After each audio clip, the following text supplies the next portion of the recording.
Welcome. This is ActiveSpirituality.life.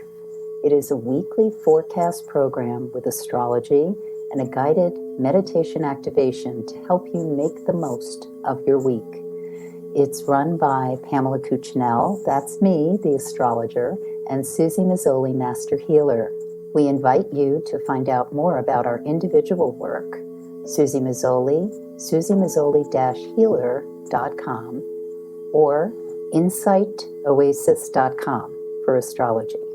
You can also find both of us at ActiveSpirituality.life, and we look forward to your joining us every week. Please share with your friends. Here we go. Welcome, everybody, to week 27. We are now officially on the second half of 2021. We are ActiveSpirituality.life. Pamela Cucinell, Suzy Meszoly, here this week, starting with July the 5th, Monday, 2021. And Pam is going to let us know the forecast, and I'll be back with our Turbo Boost meditation. Okay, so last week may have been a little bumpy for some of us as forecast. And now we're in a week where it begins with, I would say, more flow happening, which is nice because we're at the last several days of the waning moon cycle. It's a time of completion. It's a time of keeping in your mind what you want to bring in for the next cycle, with an eye on what needs to be finished, released, shelved at this point in time, because it's only going to be in your way. So, as Suzy said, we're in the second half of the solar calendar, the year as it goes. So that means that the sun is in the sign of Cancer, opposite sign to Capricorn, which of course begins January 1st.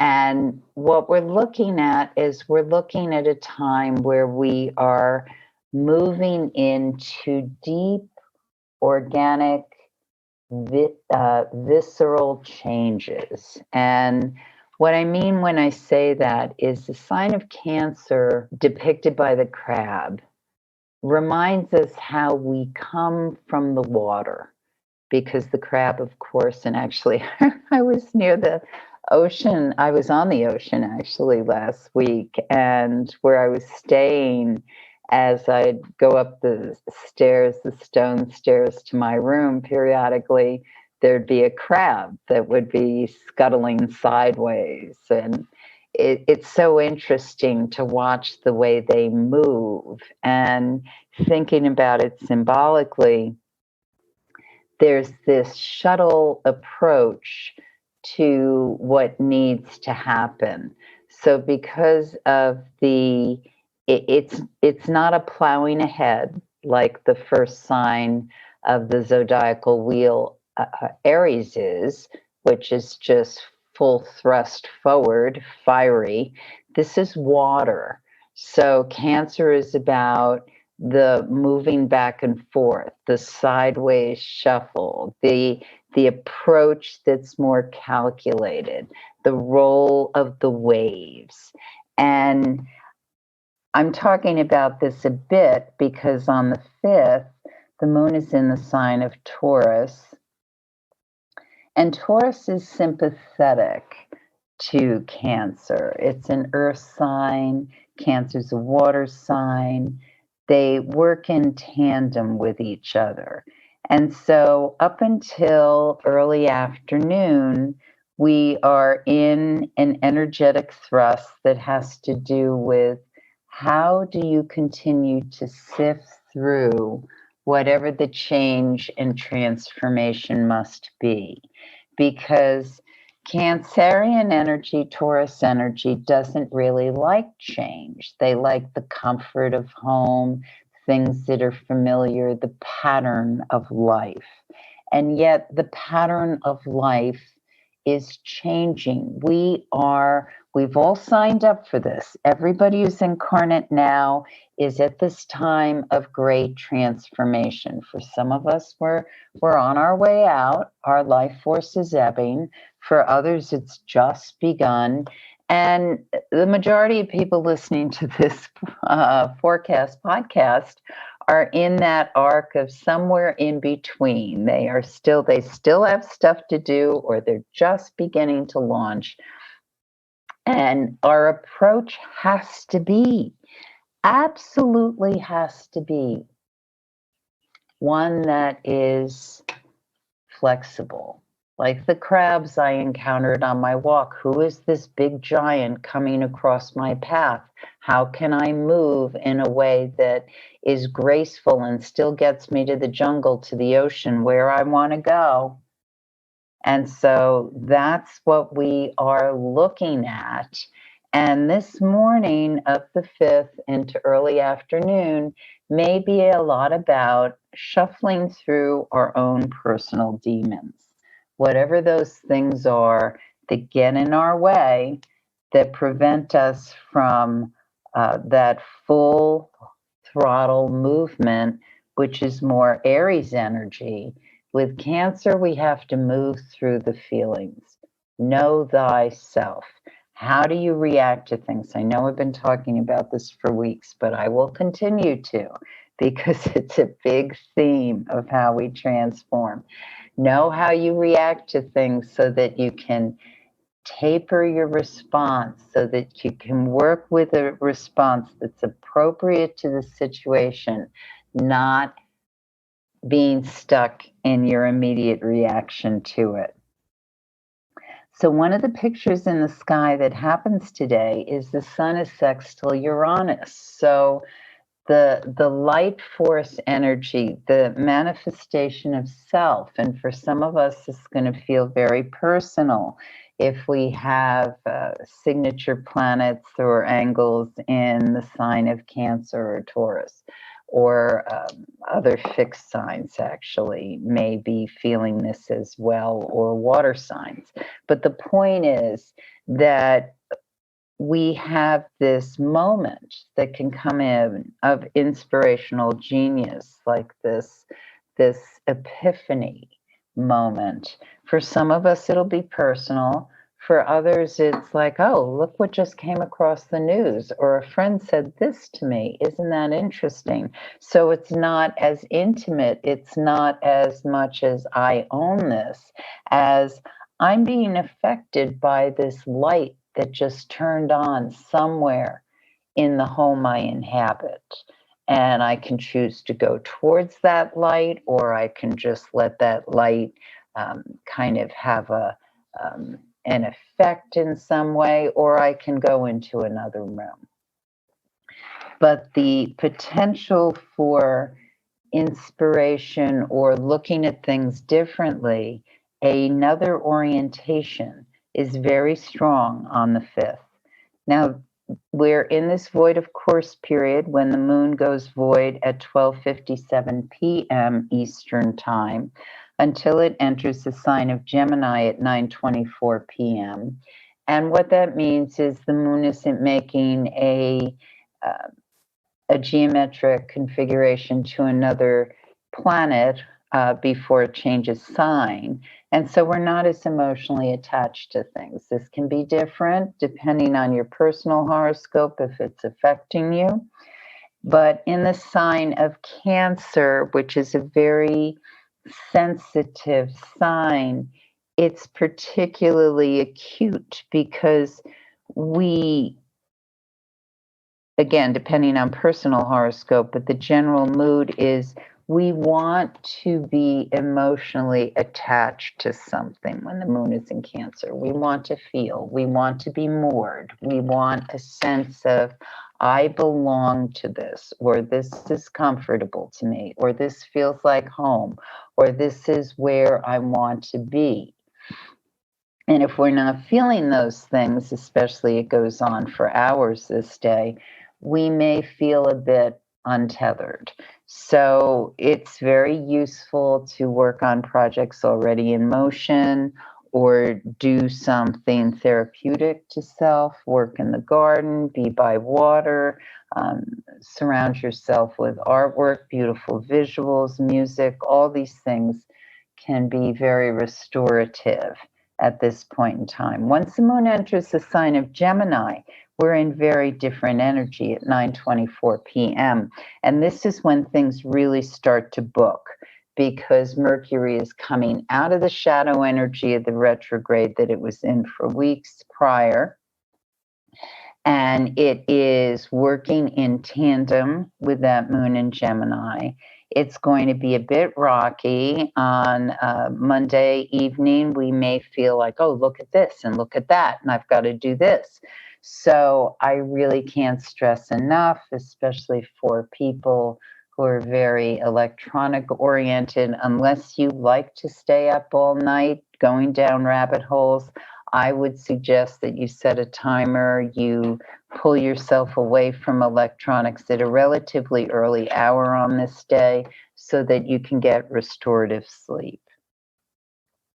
When we look at the 6th, then this can be in the wee hours. Some of us may wake from a dream or have some, if we are awake or on a different place in the planet where it's normal, or actually normal is for some people, they prefer the more nocturnal way of living than being awake in the day. So no judgments here, but we may be captivated or confused or held by some sort of imagery we can't quite decipher. Very common for people who wake from dreams. Jot it down if possible. If you are a person who works with dreams, some kind of information may be coming in this evening into the morning of the 6th. And upon rising, this is a highly productive day, especially for people in any form of communication, which most of us are in some form or another. Whatever work we do does require the communication arts, but especially anyone who works with computers, electronics, mitigation, litigation, things that have to do with conveying information to another. Very, very high action days today and Wednesday. These are days where a lot gets done.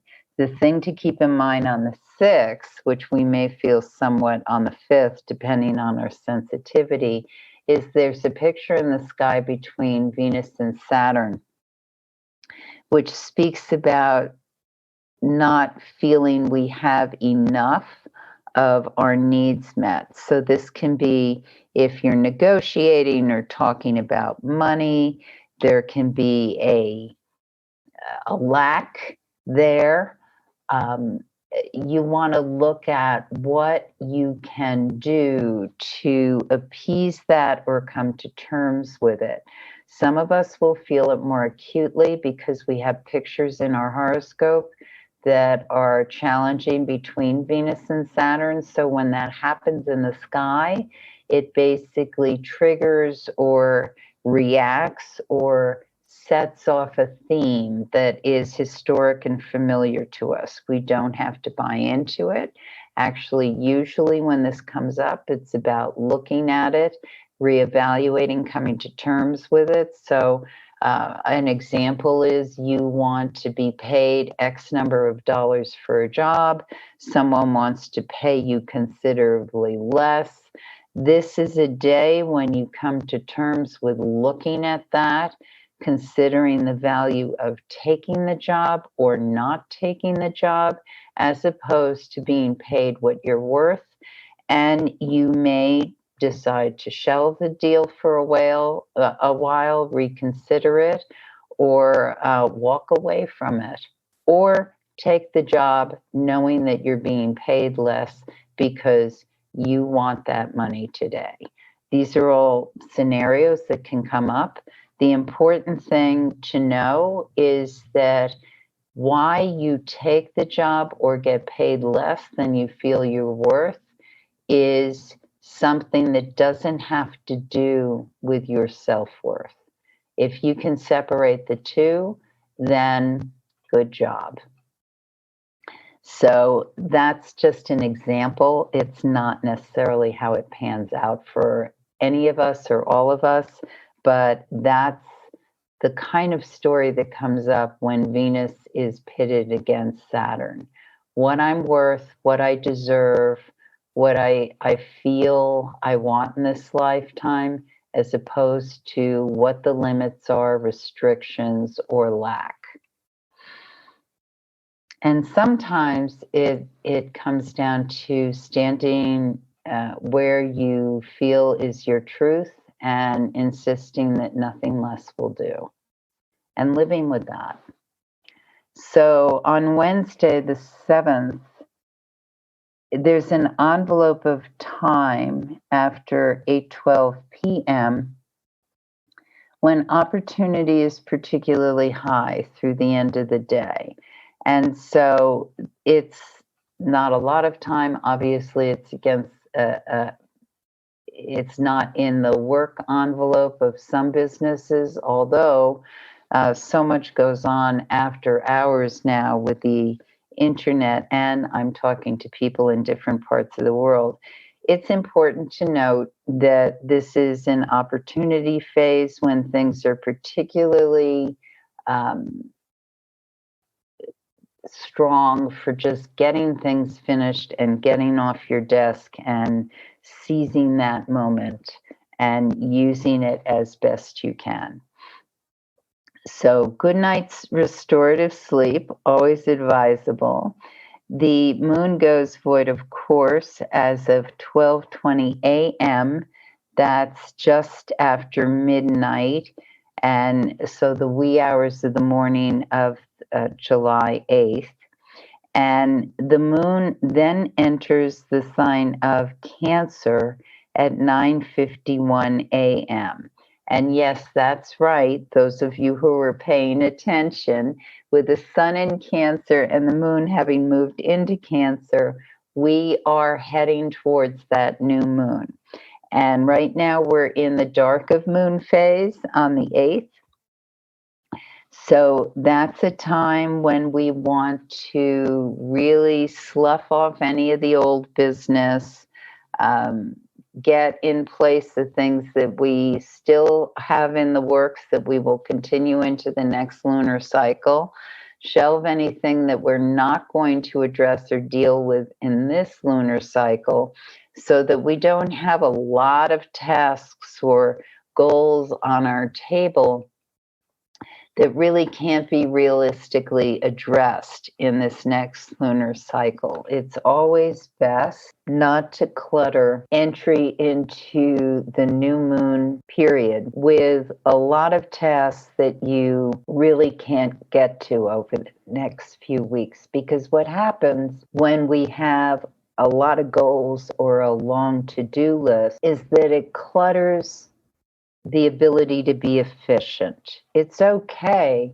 to have long-term goals or things you're going to get to, but put that list or that information somewhere where it's not in your immediate line of sight, because you don't need that to be cluttering up or taking space in this time when you want to create a void of expectation. That's the ideal way to use the dark of moon, because when we do that, then we're able to invite in something better than we can even imagine. We allow source, higher power, the universe, to infuse our expectations with something more than we can actually anticipate. We know where we want to go, but we don't know all the pieces that can absolutely make that possible. So this is a highly charged day. The Venus makes a picture with Uranus, so some of us may be attracted or captivated by something that usually wouldn't get our attention. And you can go with it if you like, but just know that it may not stick. So don't marry the guy you meet this day. It's like, it's that kind of spontaneity or impulse that can seem so, woo.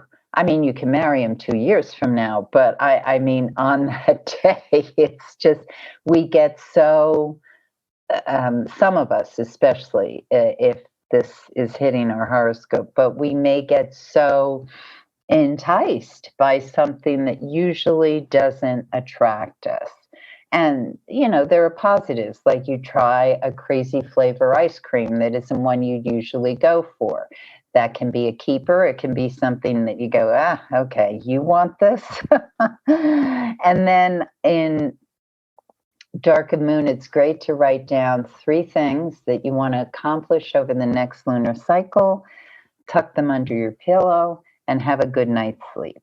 So Friday the 9th is when the new moon occurs, and it's exact at 9:17 p.m. So this day is, as we lead towards that new moon spark, it's not that you can't begin anything new, but just know if you do, you're in that nebulous dark of moon cycles. So it doesn't necessarily have the same, like, just running out the gate that we can engage once the moon is sparked by the sun. So when that happens at 9:17 p.m., ordinarily, we advise don't begin something just as the moon goes new, because the energy is very raw. Nonetheless, because of the pictures in the sky as the moon is, because it's, okay, wait a second, let me get this straight.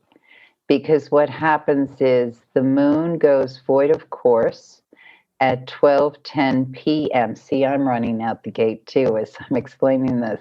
12:10 p.m. on Saturday the 10th. And it is void until 8:21 p.m.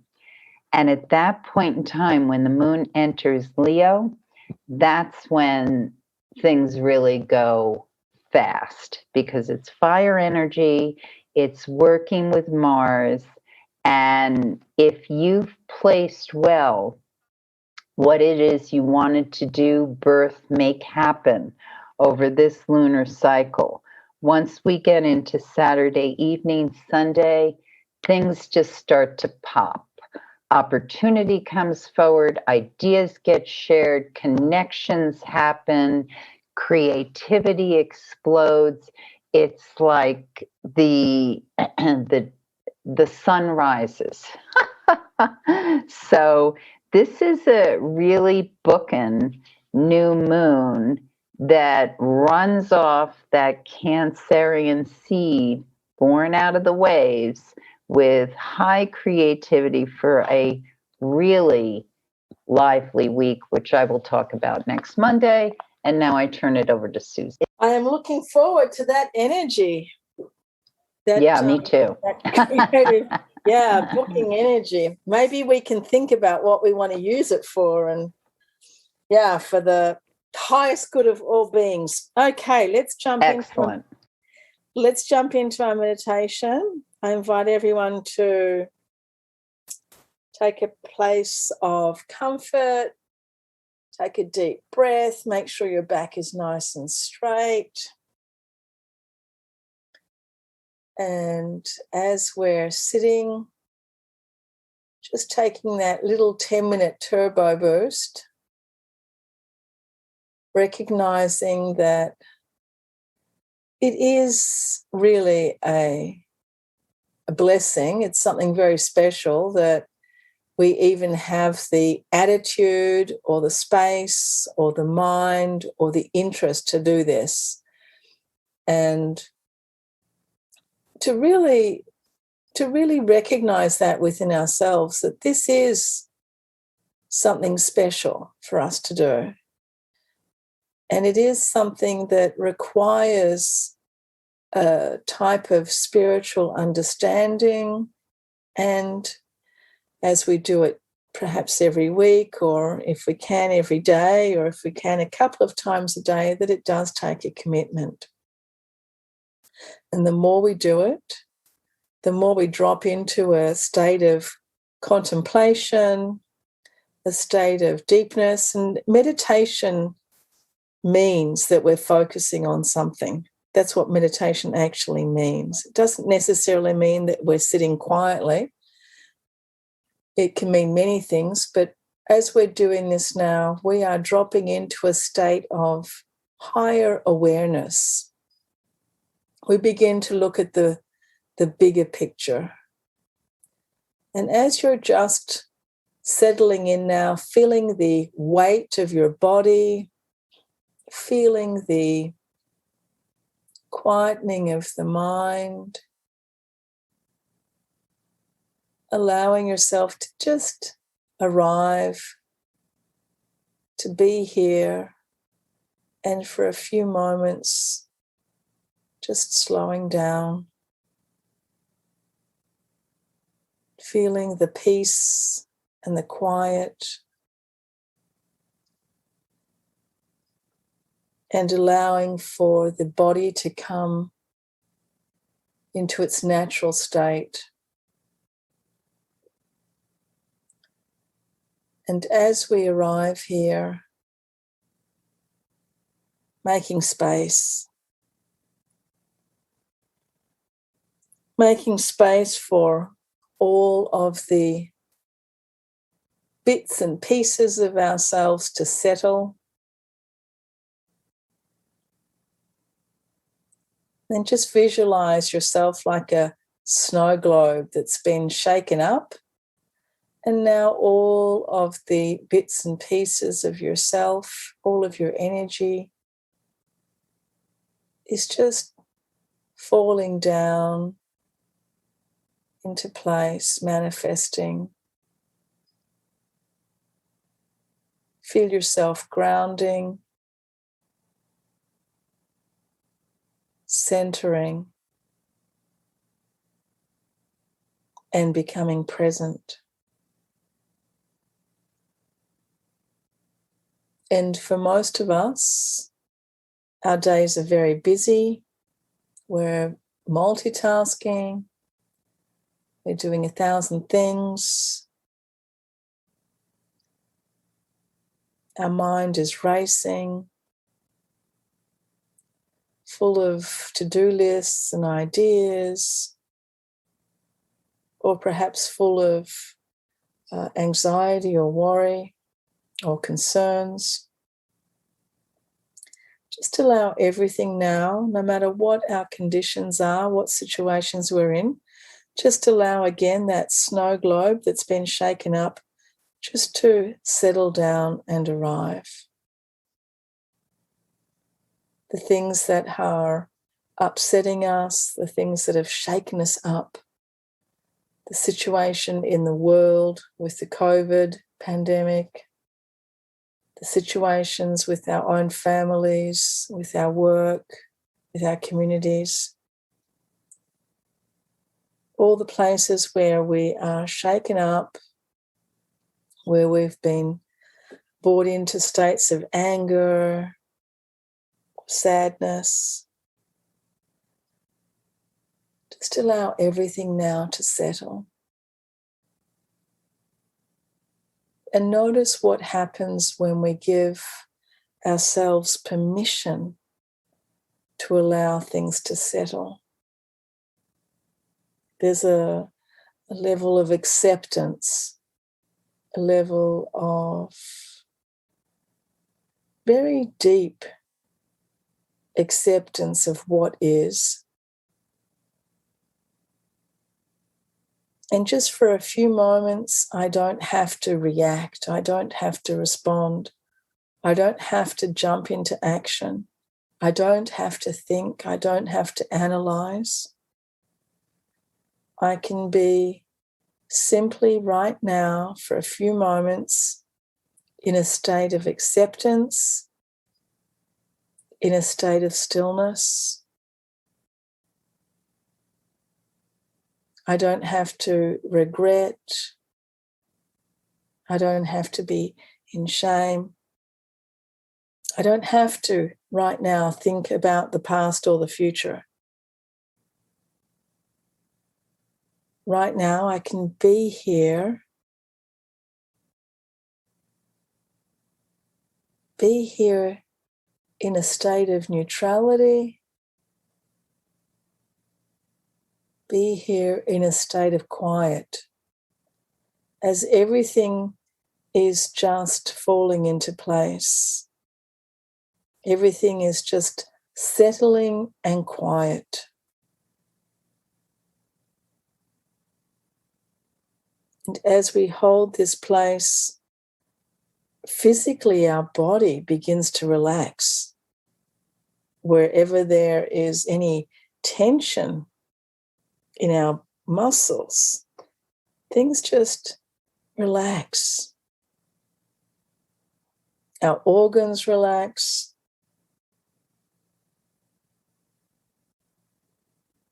All the bits and pieces of our physical body relax, as all the bits and pieces of our mind, of our emotions, relax. Allowing for this deep state of peace that for some of us is perhaps every day and very normal, and for others it's a rare nanosecond of our lives that we can actually come into this place and feel true, deep peace and neutrality.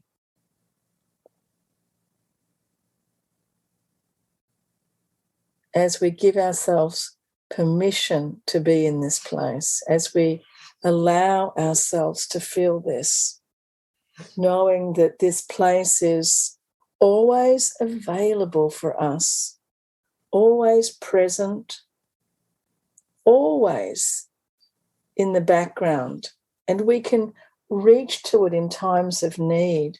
We can reach to it in times of emergency. We can reach to it in times of happiness and peace. It's like a room that has been set up, like a type of energetic grid that is set up for us so that we can go to it whenever we need it. And the more we practice it now in meditation, the more we practice this in our mind, the more we're literally just training the mind, the thoughts, the body to come to this place. Like riding a bicycle, it becomes natural for us. It becomes natural for us to go to this place, to experience it, to use it when we need it.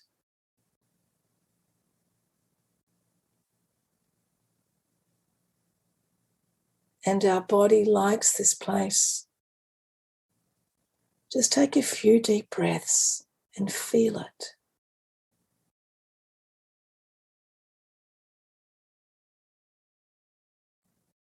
Feel it now, how your body relaxes into this place. The heart rate slows down. The body naturally begins to relax and take it easy.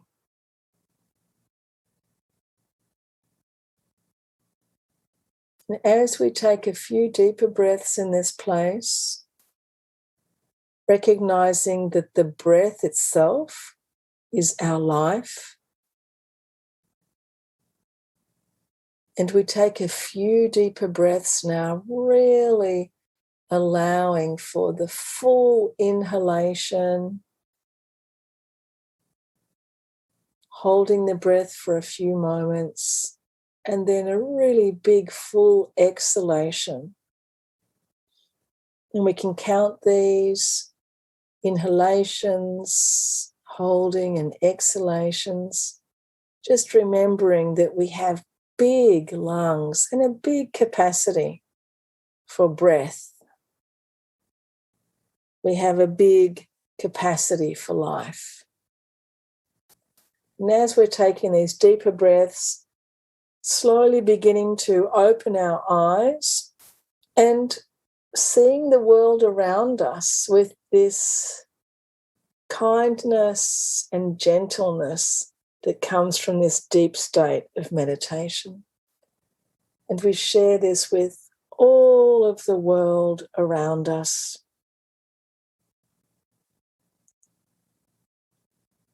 Thank you, everybody, for joining us. Keep breathing and let's see how much we can hold on to this deep state. Thanks so much, Pam. Have a wonderful week, everyone. Love now. You have been listening to Suzy Meszoly and Pamela Cucinell of ActiveSpirituality.life. If you've enjoyed this program, consider a donation. You can find the link for that, ActiveSpirituality.life. Regardless, we look forward to having you join us again for next week's podcast. Please share and have a great week.